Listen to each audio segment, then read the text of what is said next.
Nagsimula sa simple na pasuyap-suyap, nagpapansin sa'yo. Umabot sa palitan ng mga mensahe, kilig na kilig ako. Kumusta ka na? Hello, magandang umaga. Ingat ka, pahinga, huwag kang masyadong magpupuyat pa. Naramdaman ng puso na dahan-dahan akong nahuhulog sa'yo. Sa kada araw natin na pag-uusap, mayroon na namumuo. Ngunit di ko na alam kung ano ang patutunguhan. Ang hiling ko lang naman na itong naramdaman.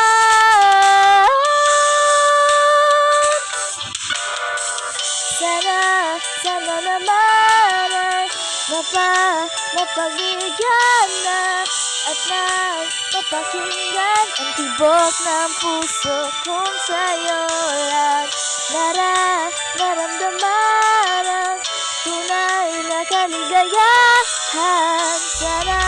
Sana naman mapabigyan ang tibok ng puso. Oh.